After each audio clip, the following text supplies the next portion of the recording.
quelles sont les zones érogènes? Par exemple, j'ai eu d'autres questions qui disaient comment avoir un orgasme mammaire, donc un orgasme par la stimulation des seins, etc. Mais au final, il me semble que c'est quand même quelque chose qui est, encore une fois, très personnel, très subjectif. Ouais. Bah oui, il y a plein de zones érogènes et encore une fois, c'est à vous de les découvrir. Alors par rapport au sein, peu importe qu'on soit une femme ou un homme, on peut être sensible ou peu sensible à la stimulation des seins. Ce qu'on s'est rendu compte par rapport à la stimulation des seins chez les femmes, quand on stimule les seins, ça vient activer des zones cérébrales qui sont similaires à celles quand on touche le clitoris ou le vagin. Donc, en fait, en stimulant les seins, ça peut faire les mêmes sensations aussi que quand on stimule le clitoris, et ce qui peut apporter aussi beaucoup de plaisir.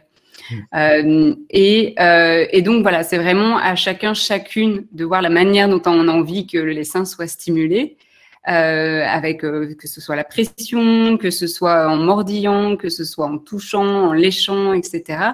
À vous d'explorer. Pour les personnes qui sont très sensibles, il faut y aller avec peut-être un peu plus de douceur, voire à peine toucher. Pour d'autres personnes qui ont besoin justement d'une stimulation forte, vous pouvez mordiller, vous pouvez pincer et voir ce que ça peut procurer aussi chez vous comme zone érogène. Après, il y a tout. Ouais. Faut pas attaquer ça comme ça. Oui, parce qu'il peut y avoir. Oui. En parlant de ça, ce que tu disais, Diane, c'est super important, le fait de ne pas attaquer ça comme ça. Il faut savoir que sur les zones érogènes, quelles qu'elles soient, il y a des zones érogènes génitales, c'est-à-dire la vulve, le pénis, toute la zone sexuelle. Il y a les zones érogènes sexuelles mais non génitales, les seins, les fesses, l'intérieur des cuisses, etc. Et puis d'autres zones érogènes. Moi, j'ai vu des personnes qui me disaient avoir un plaisir intense si on leur caressait sous les aisselles ou entre les orteils. Tout le corps est une zone érogène. Mais il y a un truc à connaître dessus, c'est que les zones érogènes, c'est pas un bouton on-off. C'est-à-dire, ça ne fonctionne que si la personne est déjà dans le mood, dans l'état d'esprit sexuel.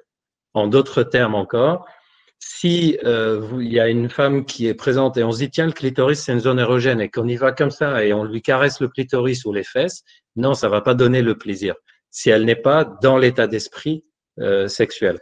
Et c'est pour ça que certains hommes, par exemple, je parle de ça parce que puisque c'est pour les hommes, pour que les hommes découvrent aussi. Il y a beaucoup d'hommes qui se disent mais moi, quand ma partenaire vient vers moi et elle commence à me toucher, me caresser le sexe, moi ça me donne de l'excitation et puis ça me donne envie.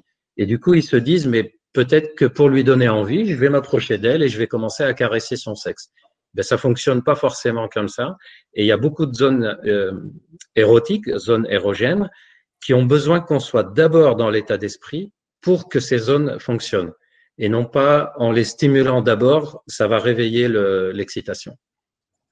Ça revient, je vais aller loin, mais c'est comme ça qu'il y a des mecs parfois dans le métro, ils disent tiens, je vais toucher les fesses de cette fille et ça va lui donner envie. Non, mon pote, ça marche pas comme ça. Si elle a pas envie, tu peux toucher les fesses autant que tu veux, ça donne aucun résultat, quoi.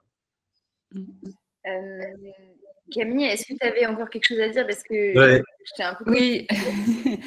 Oui, donc par rapport aux zones érogènes, je vois aussi la voûte plantaire. Enfin voilà, c'est vraiment à vous de les découvrir. Donc ça peut être aussi le ventre, le bas du dos, l'intérieur des cuisses aussi qui peut être des fois très érogène. Ça peut être aussi l'anus, enfin comme on dit, le vagin, le clitoris, les lèvres externes. Vraiment, c'est de se découvrir, comme tu disais aussi Gilbert, derrière ou le long de la nuque. Ça va être toutes des zones qui réveillent en fait votre excitation sexuelle, qui réveillent votre désir. Et là, vous dites, ok, c'est des éléments déclencheurs qui peuvent être des éléments déclencheurs de votre désir, de votre excitation. Et là, ça, c'est des zones érogènes pour vous, qui peuvent être différents. Voilà, Gilbert a des zones érogènes sûrement différentes des miennes et sûrement différentes de Diane. On a chacun des zones qui sont propres à chacun, selon aussi son vécu et si on associe ces zones à des sensations de plaisir ou des sensations peut-être pas plaisantes, donc ça va vraiment varier. Tu vois, par exemple, Camille, il y a des femmes qui disent que leurs seins ne sont pas ou leurs tétons ne sont pas érogènes et un peu plus tard elles le deviennent et tout d'un coup on comprend dans leur histoire qu'elles étaient complexées par leurs seins, elles trouvaient que leurs seins étaient trop petits ou pas beaux et du coup le fait de stimuler leurs seins réveillait plutôt ce complexe-là que le plaisir et c'est pour ça que je dis que l'état d'esprit est important. Diane, tu me permets une réponse à une question anatomique directe. C'est quoi les petites vaguelettes qu'on voit, qu'on ressent au toucher dans le vagin? C'est la muqueuse. Il faut savoir que dans le premier tiers du vagin, la muqueuse est comme veloutée, comme une peau de velours, et donc il y a des petites vaguelettes qu'on ressent. Et ensuite, c'est lisse. Quelle est la boule, entre guillemets, parce que c'est dans la question qu'on ressent au fond du vagin? C'est le col de l'utérus, puisque le col de l'utérus vient bomber dans le vagin. Très bien. Le mystère est donc levé sur les petites vaguelettes. Sur les vaguelettes et la boule, voilà.